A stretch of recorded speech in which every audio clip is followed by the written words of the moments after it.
जय हिंद. जय हिंद विद्यार्थी मित्रांनो.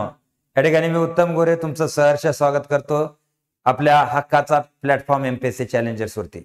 तर विद्यार्थी मित्रांनो, इथं पाहिलंच तुम्ही थंबनेल वाचला असेल. या थंबनेल मध्ये मी सरळ सरळ दिलेला आहे की 25 ते 45 मार्क ह्याच्यामध्ये असणारे 45च्या प्लस आहेत ते तर बिंदास मेन्स करतायत, त्याचा काही डाऊट नाही. आणि 25च्या खाली आहेत त्यांनी तर बिंदास विषय सोडून दिलेला आहे, त्याचाही काही डाऊट नाही. डाऊट आहे की 25 ते 45 या मधल्या विद्यार्थ्यांनी नेमकं काय केलं पाहिजे, मुख्यची तयारी केली पाहिजे का नाही केली पाहिजे. आता इथं मी तुम्हाला कन्फ्यूज करणारी कोणतीच गोष्ट सांगणार नाही. म्हणजे असं केलं तर तसं, मग ते करा, मग हे अमक फलानं बाराबानगाड्या असल्या काय सांगणार नाही. डायरेक्ट मी तुम्हाला मुद्द्याचं बोलणार आहे आणि अत्यंत तुम्ही शेवटपर्यंत ऐका. तुम्हाला हे जसं पूर्ण होईल ना तसं तुमच्या लक्षात येईल व्हिडिओ पूर्ण झाल्या की जे मी म्हणलंय हे 100% योग्य आहे. जे मी म्हणतोय ते काय 100% योग्यच आहे. का तर हे प्रॅक्टिकल दृष्ट्या सहज पॉसिबल आणि ते ऍप्लिकेबल पण आहे. त्याच्यामुळे मी सांगतोय ते नीटनेटकं कानात प्राण आणू नये का. तर बरेच विद्यार्थी मला कॉल करतायत की 35 मार्क आहेत, 40 मार्क आहेत, 41 मार्क आहेत, 43 मार्क आहेत, मग आम्ही काय करू, मग आमचं पीएसआय लावेल का, टॅक्स लावेल का, क्लर्क लावेल का, काय आहे. तर आता पहिला मुद्दा मी तुम्हाला सांगतो. 25 हा आशावाद कोणापर्यंत येऊ शकतो खाली, तर जे विद्यार्थी आपले क्लेरिकलची तयारी करतायत. कशी तयारी, क्लेरिकलची तयारी करतायत. आणि या ठिकाणी क्लर्कची तयारी करणाऱ्या विद्यार्थ्यांना जर आपण एकंदरीत विचार केला तर एकच कट ऑफ लागला ना, तर एकच कट ऑफ क्लेरिकलचा लागला तर डेफिनेट तुम्हाला सांगतोय 25 पर्यंत मेरिट खाली घसरू शकतं. किती, 25 पर्यंत मेरिट खाली. आता हा एकच कट ऑफ लागेल का नाही हे काय कुणाला सांगता येत नाही, बरोबर आहे ना. एकच कट ऑफ लागेल का नाही सांगता येत नाही. आणि अचानक एक कट ऑफ लागला, तुमचं त्यावेळेस काय मुख्यचा अभ्यास झालेला असणार नाही. आता करायचं काय मी तुम्हाला सांगतो, सिंपल फंडा सांगतो. त्याच्यामुळे दुसरी पॉसिबिलिटी काय की जवळजवळ 7 प्रश्नांचा घोळ आहे. किती, 7 प्रश्नांचा या ठिकाणी घोळ आहे. त्याच्यामुळे इथं समजा एखादा 42-43 वर असेल तर हा खाली सरू शकतो, वरही जाऊ शकतो. म्हणजे इथे काय नाही तुम्हाला सांगतो, इथं या स्कोरवर असणारे विद्यार्थी पण काय झालेले अस्थिर झालेले आहेत. आणि त्यांचं जर टायपिंग नसेल तर मग ते तर 100%च अस्थिर झालेले आहेत. आता यामध्ये लक्षात घ्या, मग परत फिरून आपलं तेच कन्फ्युजन उरलं की 25 ते 45च्या मध्ये असणाऱ्या विद्यार्थ्यांनी नेमकं काय केलं पाहिजे. 45च्या पुढे आहे बिनधास्त अभ्यास करते, 25च्या खाली गपगार झालेला आहे. पण आता या मधल्या गाड्यांचं काय करायचं. आणि प्रत्येक वेळेस जर मी तुम्हाला कॉलवर सांगायचं झालं तर मग हे काय पॉसिबल नाही. आता पहिला विषय तुम्हाला सांगतो की 25 ते 45च्या मध्ये असणाऱ्या विद्यार्थ्यांनी 100% मुख्य परीक्षेचा अभ्यास करायचा. काय सांगतोय मी, 100% मुख्य परीक्षेचा अभ्यास करायचा आहेच. काय आहेच. बरं, याला कारण सांगतो का करायचं आहे. आता 2 पॉसिबिलिटी असतात अभ्यास करताना. एक तर तुम्ही पूर्व पास होऊ शकता किंवा एक तर पूर्व तुम्ही नापास होऊ शकता. ह्याच्या पलीकडे तिसरी पॉसिबिलिटी इथं कोणतीच नसते. आता जर तुम्ही ह्या काळी 2023च्या बदललेल्या पॅटर्न नुसार मुख्य परीक्षा पाहिली असेल तर तुम्हाला माहित आहे पेपर 1 आहे. ह्या पेपर 1 मध्ये मराठी आहे आणि त्याच्याबरोबर इंग्रजी आहे, हे तुम्हाला माहितच आहे, बरोबर आहे.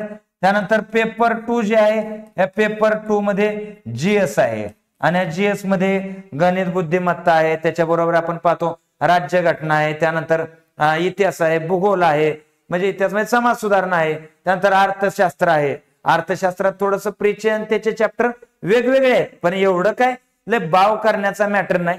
आता विषय काय तुम्हाला सांगतो की यामध्ये जर तुम्ही पास झाला तर सोन्यावनं पिवळं, कायच अडचण नाही, बरोबर आहे. आणि जर तुम्ही नापास झाला तरी सोन्यावनं पिवळं, तरी काय अडचण नाही. का तसं काय म्हणतोय मी, तर असं माझं म्हणण्याचं कारण बघा की नापास झाले विद्यार्थी, समजा आता पूर्व पास व्हायची लय आशा होती त्याला आणि ते झाले नापास.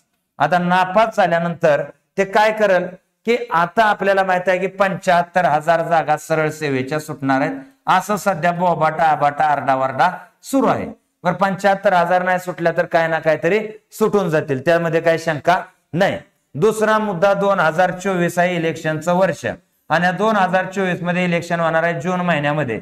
तर यामध्ये ह्याच्या आधी ऍड संपणार आहेत, तिथं एमपीएससीच्या भरपूर मोठ्या प्रमाणात ऍड काढाव्या लागणार आहेत, बरोबर आहे. इथं काय डाऊट नाही. आणि तुम्ही ज्या वेळेस इथं सरळ सेवा देणार, काय देणार, सरळ सेवा. आता या सरळ सेवेतल्या बरेचशे पोस्ट अशा आहेत त्या की कंबाईन ग्रुप बी सी पेक्षाही त्यांना पगार जास्त आहे.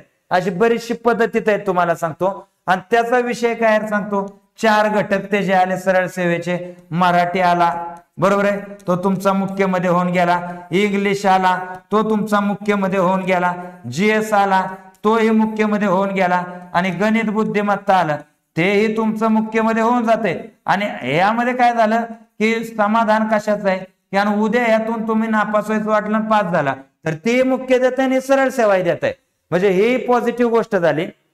आणि दुसरी गोष्ट की या सरळ सेवेनंतर तुम्हाला नशीब आजमावायचंय भविष्यात की मी PSI होईन, STI होईन.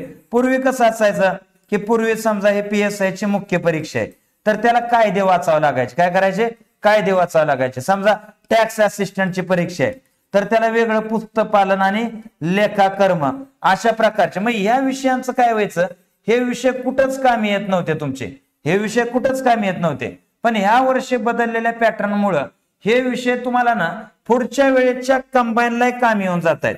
पुढच्या वर्षीच्या 2024च्या कंबाईनला कामी येऊन जात आहेत आणि 2023च्या सरळ सेवेला कामी येऊन जात आहेत.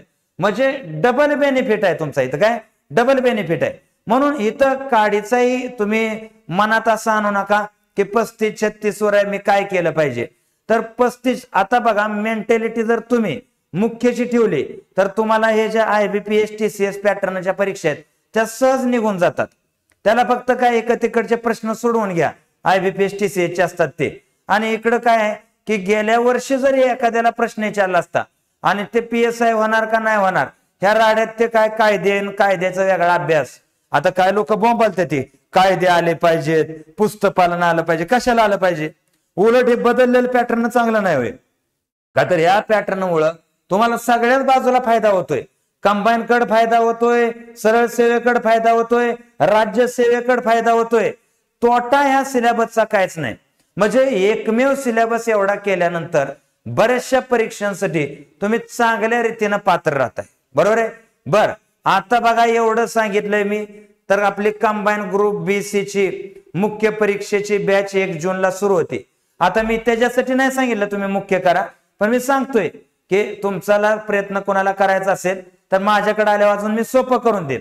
का तर आता तुम्ही पूर्व परीक्षेला बघितलेलं आहे, बरोबर आहे. आपला दणका कसा आहे तुम्हाला माहितच आहे.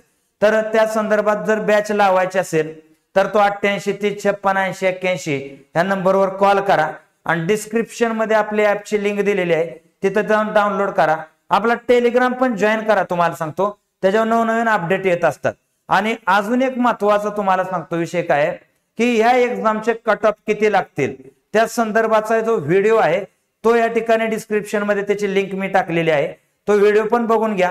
मी कॅटेगरी वाईज कट ऑफ सांगितलेला आहे, कोणत्या गटाचा किती लागू शकतो ते तुम्हाला अजून इम्पॉर्टंट राहील.